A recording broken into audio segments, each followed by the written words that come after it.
Sabi nila anuman daw ang gawin mo sa iyong kapwa ay siya mo ring aanihin sa huli. Masama man ito o mabuti.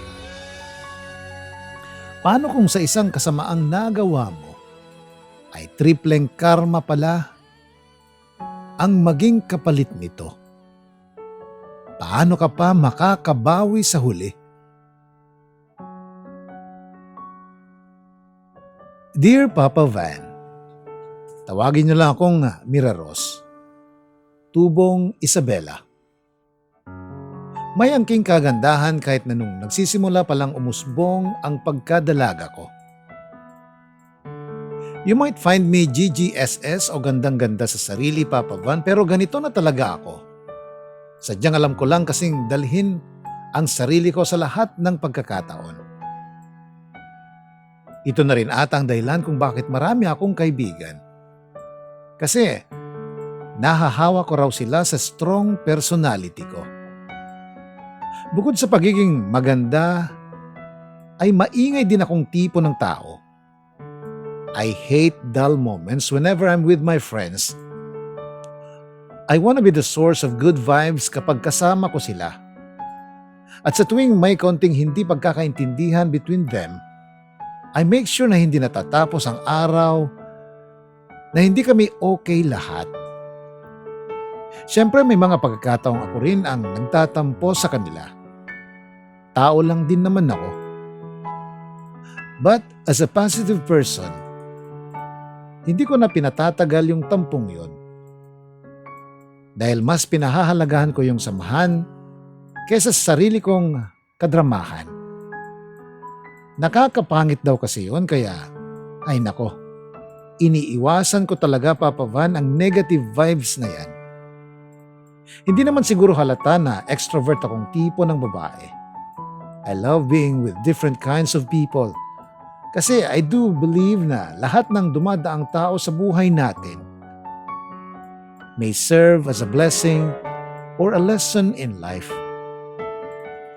Kung uso nga lang ang social media nung dalaga ako, nako, panigurado, minuminuto ay may post ako. Kaya lang hindi ako teki ng tipo ng tao, Papa Van. Sapat na sa aking nakakasama ko sa school ang mga kaibigan ko.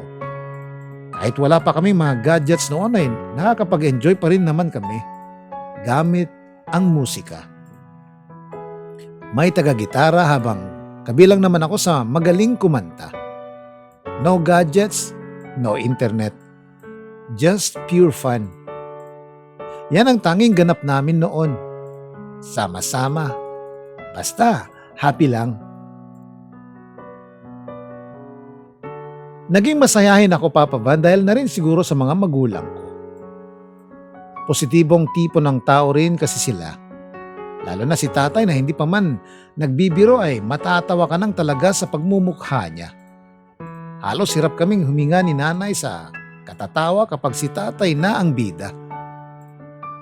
Sa kalagitnaan ng kwentuhan namin ay mapapatigil na lang kami sa tunog ng sasakyang dumating sa tapat ng bahay. Wah, ang gara naman ng sasakyan na yan, bulalas ko. At anak kong, lugan di barong anobyo ni Clarice nga, kasinsin mo. Usal ni nanay. Kasunod nun ay nakita namin ang pinsang buo niyang si Auntie Matilda na palabas ng sasakyan. Nako, maraming salamat dito sa mga pinamili mo para sa amin, Balong, ha? Anya na lumapit pa talaga sa bahay. Ay naapo, na ito'y manen dyan, mahilig nga agpangag nga baketin. Gore ka man? Usal ni nanay sa kanya, kinuha ang walis tingting upang sadyaing magwalis sa tapat namin. Nagswerte na ka talaga kadag ito'y anak ko nga babae. Tanalalaing da unay nga dumiskartet pa nagbiag. Ne, hanlang nga gwapo ti manobnobyo da, nababak ng pay. Dugtong ng tiyahin ko. Kasunod nito ay napansin na niya ang pagkapal ng alikabok sa tapat namin. Ano ba yan, Loida? Pirmimat nga kinagagat daytan? Dahan-dahan naman at madudumihan itong mga pinamili ko. Iritang anya. Ay ala, pasensya kan ah. Nagkarula unay ngamin tiwara dito'y batog ko. So nga nagsagadak ta handamat nga makapapintas to'y batog balay ko. Sarkastik ang ani nanay. Intay jay unagan balong ta. Nagaduting gitera dito'y lawlaw mi. Hindi na namin napigilang magtawanan Papa Van sa naging reaksyon ni Auntie. Ganon kasi talaga siya. Lagi niyang pinamumukha kay nanay na mas nakakaangat sila sa buhay. Malakas din ang kumpiyansang mas yayaman pa sila dahil sa magaganda raw ang mga anak niya. Sa kabila nun Papa Van ay wala akong makita ang anumang inggit sa mga magulang ko. Lagi nilang sinasabi sa akin na sulitin ko lang ang kabataan ko. Wala silang ipipilit ipagawa sa akin dahil mas nasisiyahan daw silang nakikitang nag-e-enjoy ako sa mga ginagawa ko. Di katulad ni Auntie Matilda na napaka-stricto sa mga pinsan kong sina Clarice at Carlota. Siya ang nagdedesisyon kung kanino sila magpapaligaw, kung sino lang ang papayagang mamasyal sa kanila at kung sinong dapat nasagutin nila. Kulang nga lang ay siya na rin ang makipagrelasyon sa mga nobyo ng anak niya. Ang sa akin lang, para ang hirap namang maging maganda kapag ganon Papa Van. Parang wala ka ng sariling desisyon sa buhay. Sa kagustuhan ni Auntie na maging angat, nakalimutan na niyang magpakaina sa mga pinsan ko. Ni hindi niya pinahahalagaan kung saan ba talaga mas masaya ang mga anak nito. Alam ko ang lahat Papa Van dahil nagsasabi sa akin ang pinsan kong si Carlota ng mga hinaing niya. Kung tutusin, kaya ko rin namang pantayan ang mga pinsan ko dahil maganda rin naman ako. Pero gusto ko, kung umabot man ako sa puntong yon, sisiguraduhin kong sa tamang tao na Papa Van. Nang sa ganun ay naiahon ko na sa hirap ang mga magulang ko. Masaya pa ako kasi mahal ko talaga yung taong pakakasalan ko. At hindi dahil para may magamit ako sa pag-angat ko.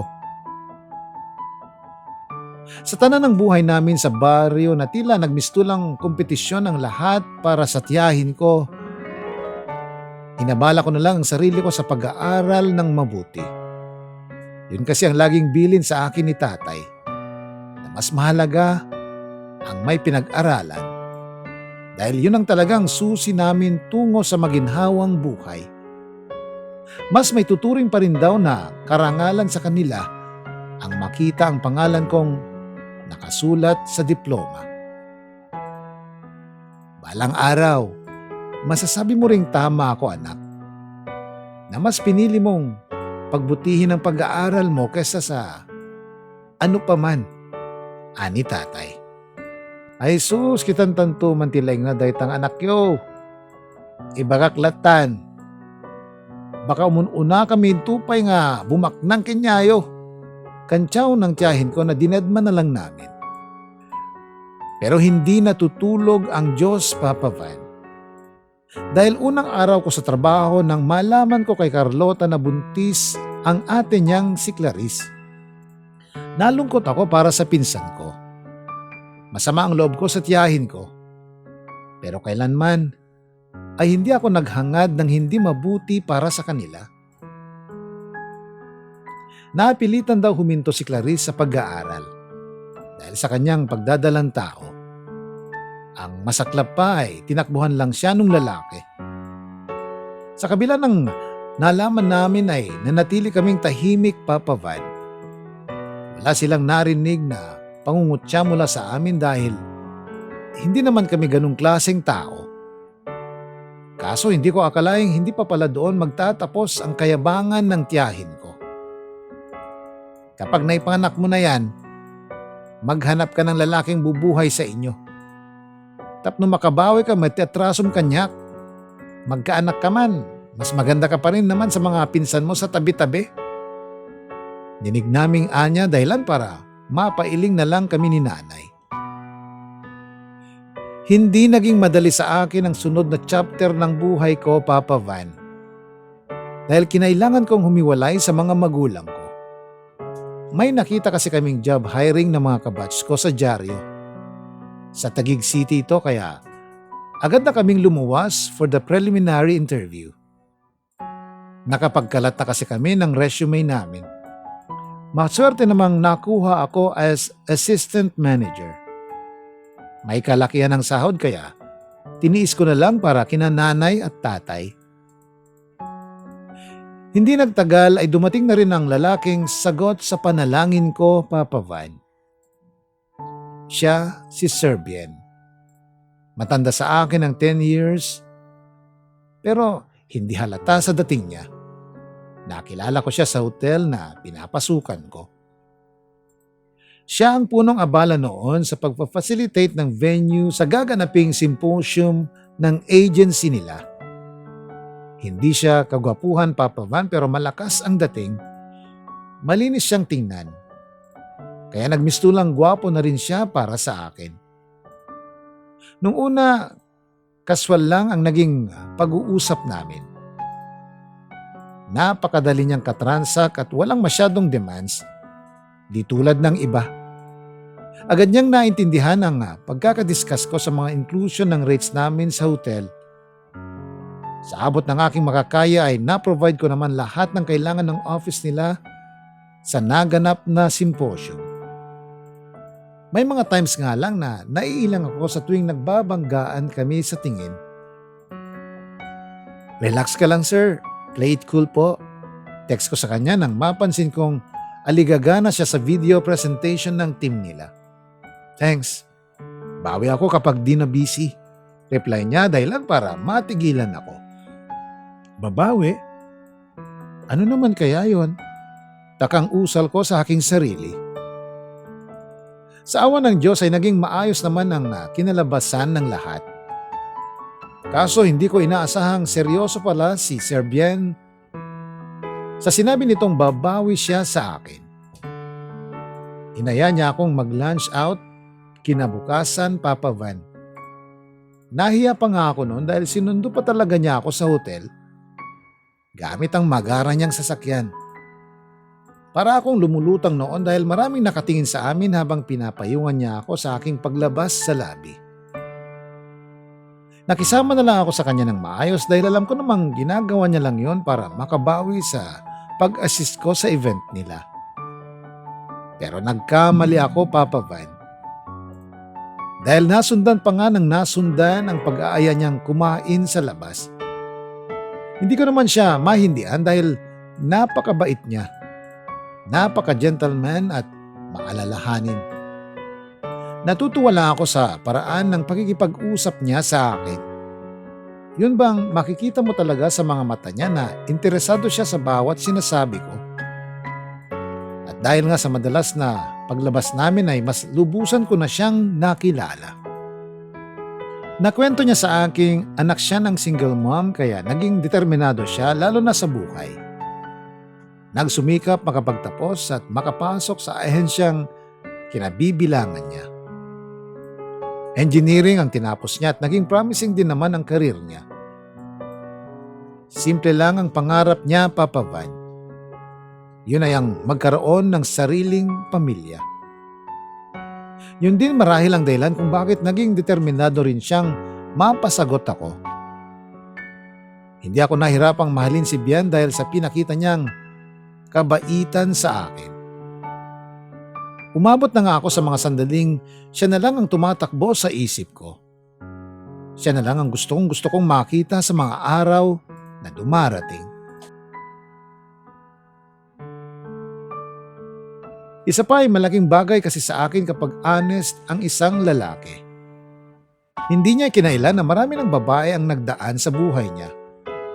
Kaya lang wala ring nagtagal dahil mukhang pineperahan lang daw siya ng mga ito. Naikwento rin niyang hindi lang pala siya ang anak ng daddy niyang playboy nung araw. Marami raw silang panganay kaya isa sa goal niya ang makilalang mga kapatid niya. Sa paglipas ng mga buwan ay mas lalong lumalim ang relasyon namin ni Bien. Nakakagawa na kami ng mga bagay na pawang mag-asawa lang dapat ang gumagawa. Hindi na ako nakatanggi nung unang beses siyang magtangka dahil ang totoo, Papa Van, ay magaling talaga si Bien magromansa. Ekspertong may tuturing kaya naman hindi ko maiwasang mahumaling sa kanya. Meron pa nga yung ako na mismo ang nag-i-initiate kasi alam kong marupok din siya tulad ko pagdating sa lovemaking. At dahil may nangyayari na nga sa amin ay nagpasya na akong ipakilala siya kina nanay at tatay. Nag-long travel talaga kami pauwi ng Isabela. Sa kapilyuhan naming pareho ni Bian ay nagawa ko pa rin siyang paligayahin kahit nasa kalagitnaan kami ng biyahe. Ganon kami kapusok sa isa't isa, Papa Van. Pagdating namin sa bahay ay natigilan talaga sila nanay at tatay nang makita nila ang Ford Everest ni Bien. Hindi sa pagkukumpara pero mas bigatin si Bien sa mga binida sa amin ng inggitera kong tiyahin. Bagya rin akong napangiti nang mapansin ko na siya sa tapat ng bahay nila. Nakatanaw ito sa sasakyan namin. Nang makita na niya ako ay agad siyang umirap saka dali-daling pumasok sa bahay nila. Ganun pa man ay binaliwala ko na lang siya, Papa Van.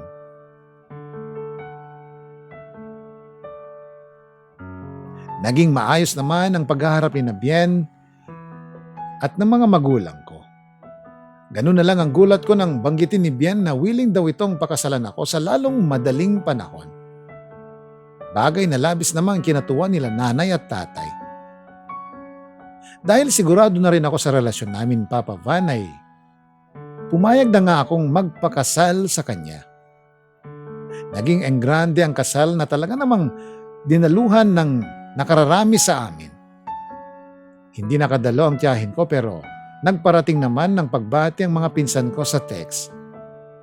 Nataon din kasing kinailangan nilang samahan si Auntie Matilda sa kung saan. Pagkatapos ng kasal namin ni Bien ay nag-decide na kaming dito na lang sa Taguig City, manirahan since andito ang mga trabaho namin. Gustuhin ko mang kunin dito ang mga magulang ko. Ayaw naman nilang iwan ang lupa't bahay nila sa Isabela. Sa pagdesisyon kong pakasalan si Bien, inakala kong magiging maayos na ang lahat. Nagpaplano nga rin kaming magka-baby kaya lang hirap pa kaming makabuo. Idagdag mo pa yung tight schedule ni Bien, gawa nga nang napromote siya sa kanilang opisina. 3 taon ko ring tiniis ang ganong setup naming mag-asawa, Papa Van. Nadadalas siyang nag-official business kung saan-saan kaya malimit ay. Mag-isa na lang akong umuuwi gamit ang sarili kong sasakyang regalo niya. Bukod doon ay naiiwan lang akong mag-isa sa bahay. May mga magkakasunod na araw ding halos hindi na kami nakakapag-usap sa phone dahil sa dami ng ganap nila. Kaya ultimong madalas na pananakit ng puson ko ay hindi ko na nakukwento sa kanya.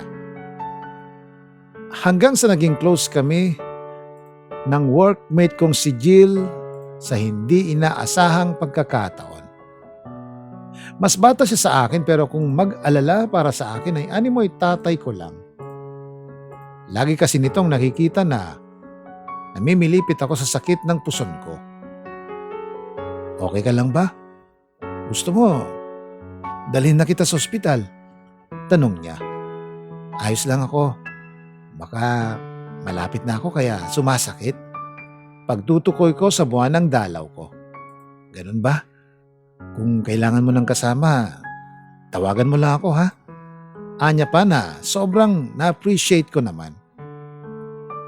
At dahil nga sa sobrang kalungkutan sa mga pagkukulang sa akin ni Bien, ay nagawa kong makipagharutan kay Jill sa text. Kahit papano kapag kausap ko si Jill ay nakakalimutan ko ang galit ko sa asawa ko. Kalaunan ay nagpahayag na nga ito ng interes sa akin na ikinatuwa ko naman. Hanggang sa nagagawa na nga naming magbato ng green joke sa bawat isa. Katulad na lang ng minsang magkausap kami habang nagluluto siya sa kabilang linya. ka nang malungkot dyan. Kapag natikman mo ako, tihadong magiging mas maligaya ka na. Anya dahilan para mapangiti ako. Ikaw? Titikman ko? Pag-uulit ko.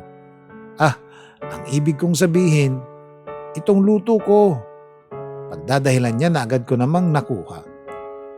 Sige, hintayin mo ako dyan at nang matikman na kita, pilyang biro ko. Pupunta ka rito? Gulat na Anya. Oo, titikman ko lang naman yan. I mean yung niluluto mo. Dugtong ko dahilan para magtawanan kaming dalawa. Sinong mag-aakalang may mangyayari sa amin ni Jill nung gabing yun, Papa Van? Tinotoo ko siyang puntahan sa apartment niya dahil masama na talaga ang loob ko kay Bien. Nagawa kong lokohin ang asawa ko dahil lang sa kakulangan niya ng oras sa akin. Nagpatianod ako sa makamundong pagnanasa ni Jill na masolo ako ng gabing yun. Habang pinagsasaluhan namin ang mga nakaw na sandali, ay saglit ko munang nakalimutang may asawa akong tao. Pinagsisihan ko naman ang gabing yun.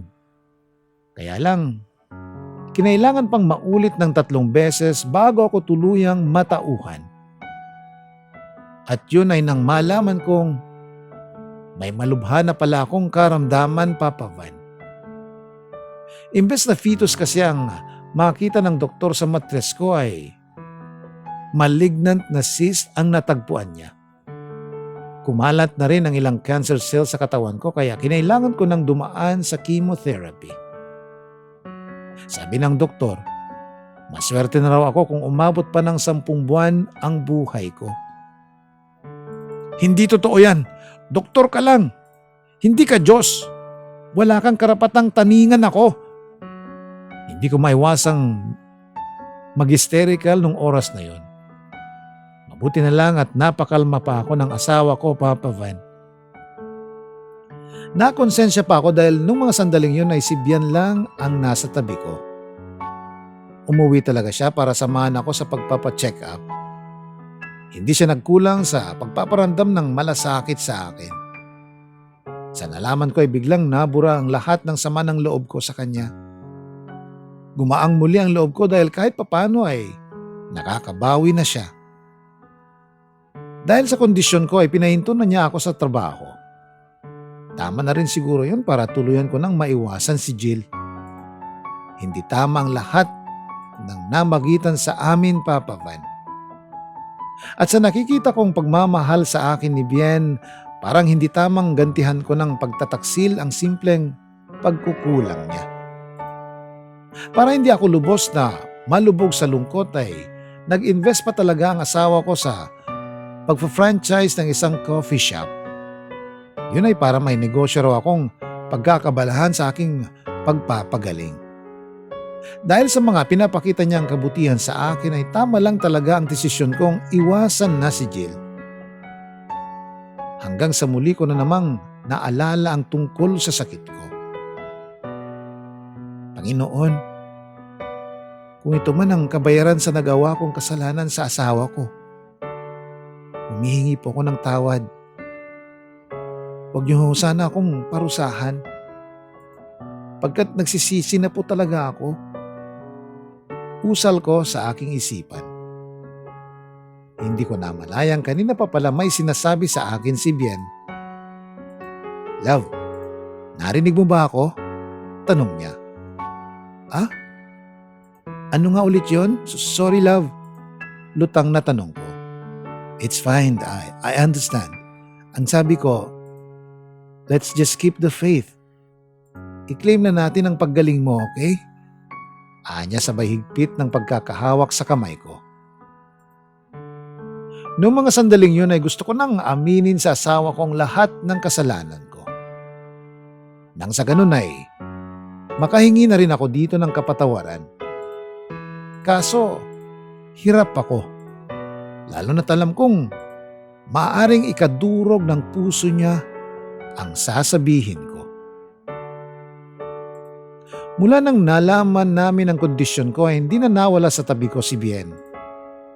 Pero dahil ayaw kong maapektuhan ang trabaho niya nang dahil sa akin ay pinayuhan ko siyang pumasok na lang. Pero paano ka? Tanong niya. Okay lang ako, love. Baka nakakalimutan mong strong to. Cancer lang yan. Miraros kaya to. Mahinang biro ko. Kakayanin natin to, love, okay? Lagi mong tatandaan na andito lang ako para sa'yo. Magkasama nating dadaigin yung sakit mo. Natawag-tawagan mo ako every after chemotherapy mo. Sisikapin kong dalasan ang pag-uwi ko, love. Ani Bien na noon ay luhaan na rin. Mabigat man sa kalooban, Papa Van, ay pinagpatuloy ko na lang ang buhay ko. Umiinom pa rin ako ng mga gamot at nagpapakimo sa pag-asang gagaling pa ako. Pilit ko ring inabalang sarili ko sa cafe habang hindi kasama ang asawa ko. Kahit papano ay nakaka-reply na siya sa mga text at tawag ko kaya magaan na ang loob ko. Medyo bumaba ang self-confidence ko sa tuluyang paglagas ng buhok ko. Pero kahit ano raw ang mangyari, ay mananatili pa rin akong maganda kay Bien. Hindi nagtagal ay masaya niyang ibinalita sa akin na magkakaroon na daw siya ng pagkakataong makilala ng personal ang dalawa sa kapatid niya sa ama. Ito'y sa tulong na rin ng mga kakilala nila.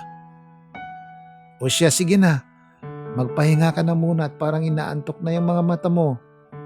Bilin ko nang minsang magka-video call kami sa Skype. Salamat, love. Ikaw rin dyan, ha?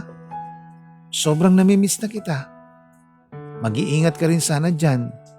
Yung mga meds mo, huwag mong kakalimutan. At yung mga schedules mo for chemo, huwag mong kakaligtaan. Anya, huwag mo akong alalahanin. Naawa ako sa asawa ko, Papa Van, dahil halatang halos wala na siyang oras sa sarili niya.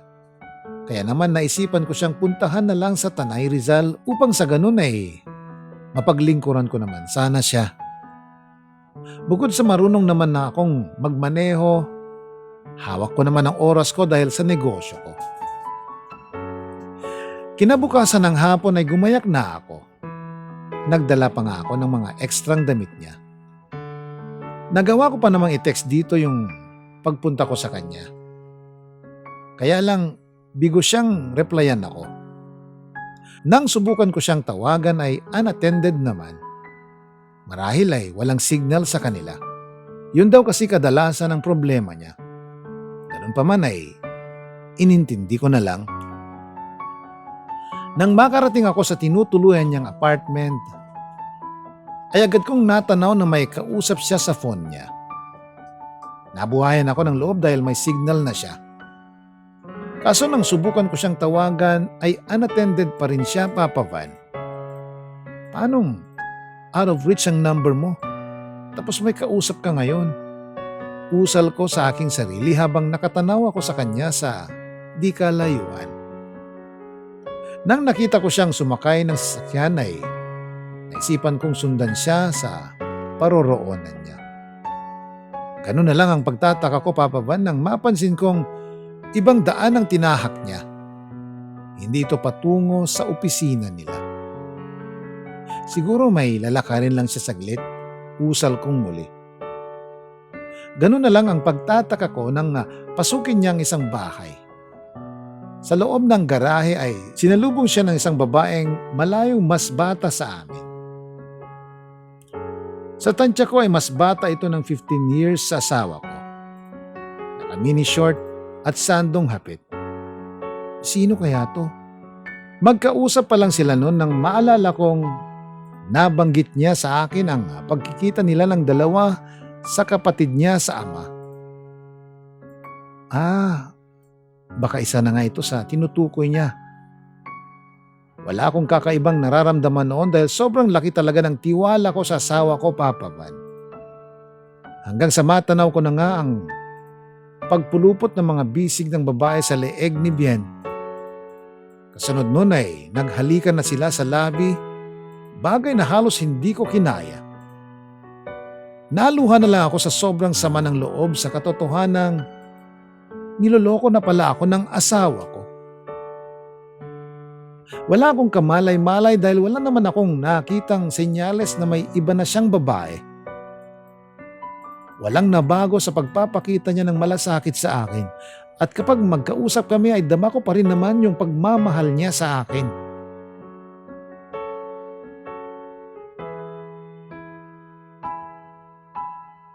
Halos 3 oras din ang tinagal ni Bian sa bahay na kinaroroonan ng babae niya. Habang ako, mugtong-mugto ng mga mata sa kakaiyak sa mga nakita ko. Nang makaalis na si Bian ay sinadya ko talagang puntahan ang babaeng kinita niya. Saktong may kartero noon na nag-abot sa babae ng sobre. Nabanggit niya ang isang pangalan kaya yun ang ginamit kong paraan para makalapit sa babae. Kunwari ay tinatanong ko kung sa kanila ba nakatira ang pangalang narinig ko mula sa kartero. "Ah, mami ko yon. Why?" tanong niya. Kasi pinapunta niya ako rito sa address na to pagdadahilan ko. Alam ko na, isa ka siguro sa suki niya sa mga jewelries niya, no? Pagsasalo niya na, sinamantala ko naman. Oo andyan ba siya?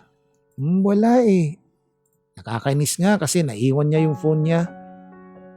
Kanina pa nga ring ng ring sa kwarto niya. Tuloy na lang po muna kayo nang may handa ko kayo ng maiinom. Aya niya. Siya si Queenie Papavan, ang babae ng asawa ko. Nagpakilala akong Lorna para safe lang.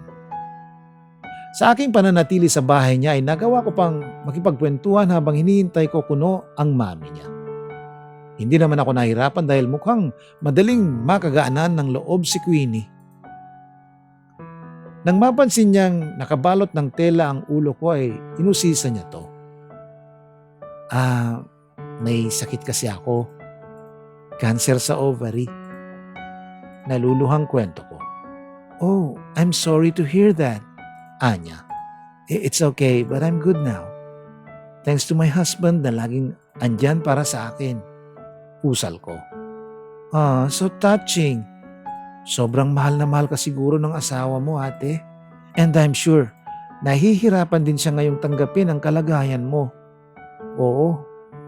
Sobrang swerte ko sa asawa ko. Yun din ang akala ko. Usal ko. Ano yun, te? Anya. Wala. Siya nga pala, Neng.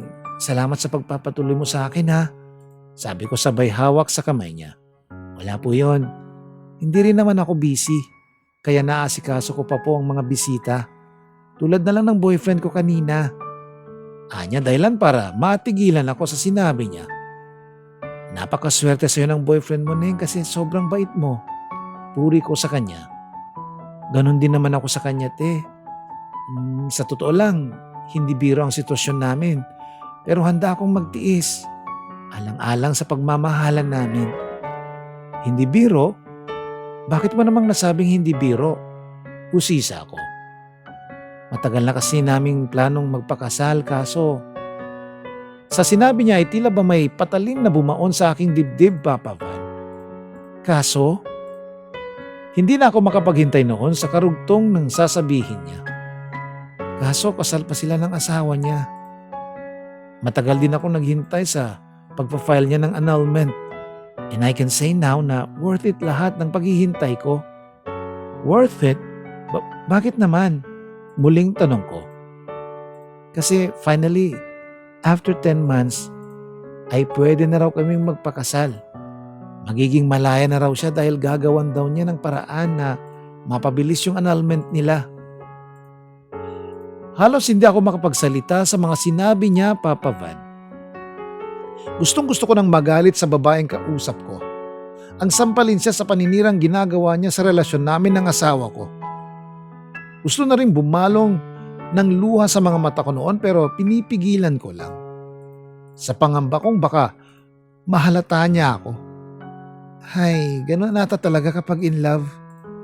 Isang taon ko ring hinintay ang pagkakataong yun. Sa wakas, ay makasal na kami ng mahal ko. Hindi ko na makontain ang sakit sa dibdib ko sa mga naririnig ko, Papa Van. Yung misis niya, kakilala mo ba? Hirit ko. Hindi eh. At wala rin akong interes na kilalanin. Hindi nga rin ako interesadong malaman kung ano itsura nun. Hindi rin kasi sila mahilig magtago ng pictures ng asawa niya. Well, siguro nga, hindi talaga sila para sa isa't isa kaya ganun. Anya dahilan para mapayuko ako. Ang sakit lang isipin, Papa Van, na isang taon na pala akong niloloko ni Bien.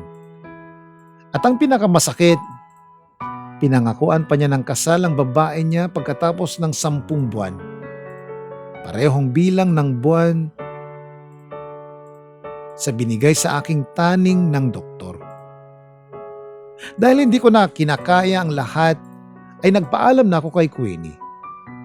Sa loob ng sasakyan ko, inilabas ang lahat ng luha kong kanina pa pilit na kumakawala.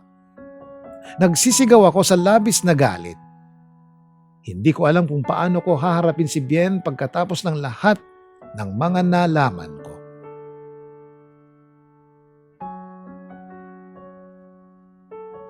Pero pinili ko pa rin kalmahin ang damdamin ko, Papa Van. Habang wala siya, iniempake ko na ang mga damit ko. Para kapag umuwi siya ay handa na akong iwanan ito ng tuluyan. Pagkatapos nga ng 2 araw ay nangyari na ang pagtutuos namin ng asawa ko. Ganun na lang ang pagtataka nito nang makita niya ang mga gamit ko. Oh, bakit ang mga to, love? Saan ang lakad mo? Ba't parang hindi ka ata nagsasabing aalis ka? Bungad niya. Paano ko sasabihin sa'yo laging unattended yung phone mo? Love, di ba sabi ko na to sa'yo? Sige, ganito na lang. Tutal, andito na ako. Ngayon mo na lang sabihin ang lahat. Mahinahong anya na nakayakap pa talaga sa akin. Babalik na ako sa Isabela. Tipid na tugon ko. Babalik? Do you mean for good? But why? Paano yung cafe mo? Yung kalusugan mo at yung chemotherapy mo? Kaya kong sarili ko. Pagmamatigas na sabi ko habang pinupunasan ko ang luha ko. Pero wala ring kwenta tong lupa't bahay na nabili natin kung hindi ka rin lang pipirmi rito, asawa ko. Sa pagkakabanggit niya ng salitang asawa ko ay pumalting na ito sa tenga ko. Mas wala ng kwenta kung ipagpatuloy pa rin natin ang lahat ng to, Bien. Singhal ko na pinagtaka niya. Ano to, love? May nagawa ba akong kasalanan? Mahinahong tanong niya. Oo, malaki. At di ko na alam kung mapapatawad pa kita. Pagduduro ko sa kanya. Alam mo, Bien, nung nalaman kong may cancer ako, sobrang sakit tanggapin nung sa akin. Pero hindi ko naman nakalaing mas sasakit pa pala sa pagkakaroon ko ng malubhang sakit. At yun ang malaman kong matagal mo na pala ako niloloko. Hagulgol na sabi ko. Batid sa mukha ni Bien ang pagkagulat. Oo, alam ko na ang lahat. Na bukod sa akin, ay may iba ka pang babaeng kinikita. Halos triple ang dinulot ng sakit sa akin, Bien. Ang malaman kong may ibang babae ka na pala. Na 1 taon mo na pala akong niloloko. At eto pa. Pinangakuan mo pa siya ng kasal pagkatapos ng 10 buwan? Nagawa mo pang palabasin na nakafile ka na ng annulment natin? Ba't di mo na lang diniretso para isahan na lang yung sakit sa akin, di ba?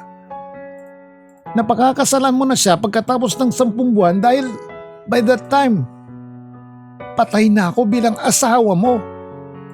Napakasama mo. Halos mapaluhod na ako sa sama ng loob ko. At paghagulgol ng mga sandaling yun, Papa Van. I'm sorry, love. I'm sorry. Please forgive me. Umiiyak na sumamo niya sa akin pero pilit ko siyang tinataboy. Sorry? Nagawa mo akong lokohin ng 1 taon tapos sa tingin mo magagamot ang lahat ng salitang sorry lang? Huwag mo akong iwan, love. Bigyan mo ako ng sapang pagkakataon. Itatama ko ang lahat. Ihiwalayan ko siya. Mas mahal kita. Hindi mo deserve ang lahat ng nagawa ko. At pinagsisisihan ko na yon. Sumamo niya. Buti naman na-realize mo. Kailangan pa palang magtagal ng 1 taon bago mo tuluyang ma-realize yan? Tama na, Bien. Sapat ng lahat ng nalaman ko para sa desisyon kong hiwalayan ka. Pakisabi sa babae mo, ha? Na hindi nyo na kailangang maghintay ng 10 taon para sa pagpapakasal nyo. Dahil ngayon pa lang, Bien, pinapalaya na kita. Pagmamatigas ko, Papa Van, bago ko siya tuluyang nilayasan. Sinubukan pa niya akong napigilan pero hindi rin lang siya nagtagumpay. Noong mga sandaling yun ay tuluyan na ngang nabura ang pagmamahal na meron ako para sa aking asawa. Aminado naman akong hindi ako naging perpektong asawa. Pero pinagsisisihan ko na yon. Kahit papano naman ay napatunayan ko sa sarili ko na nagbago na ako. Pero siguro nga ganun talaga ang buhay. Siguro nga deserve ko rin ang lahat ng nangyari sa marriage life ko. Eto na nga siguro ang karma. Ang magkaroon ng malubhang sakit at ang malamang pinagtataksilan na ako ng lalaking minahal ko. Labis ang sama ng loob ng mga magulang ko sa lahat ng nalaman nila. Hindi pa man sila nakaka-recover sa pagkakaroon ko ng cancer tapos bigla na lang akong uuwi sa kanila dahil sa nangyari sa amin ni Bien. Sa ngayon ay dito ko na sa Isabela tinuloy ang pagpapagaling, Papa Van. Patuloy pa rin ang panunuyo sa akin ni Bien. Hiniwalayan na raw niya si Queenie para sa akin. Hindi na ako interesado makipagbalikan sa kanya. Wala rin namang sense na makipagbalikan pa ako. Hindi na kami makababalik pa sa dati dahil may lamat na. Basta ang mahalaga sa akin ngayon ay ang gumaling ako. Para na lang sa mga magulang ko. And the good news is, nakahanap ako ng doktor na tuluyang nakatulong sa akin. Kinontra rin nito ang 10 buwang taning sa akin dahil naging mainam daw ang epekto ng chemo at gamot sa katawan ko. Okay lang na magkamali tayo sa buhay. Ang mahalaga naman ay yung may natututunan tayo sa mga pagkakamali natin. Dahil yun ang mas nagpapatatag sa atin. Walang magiging aral ang buhay meron tayo kung hindi natin mararanasan ang magkamali. Maraming salamat, Papa Van. At paumanhin kung hanggang dito na lang ang may kukwento ko. Umaasa akong maraming natutunan ang mga tagapakinig ninyo sa aking kwento. God bless, Papa Van, and always stay safe. Lubos na gumagalang, Mira Rose.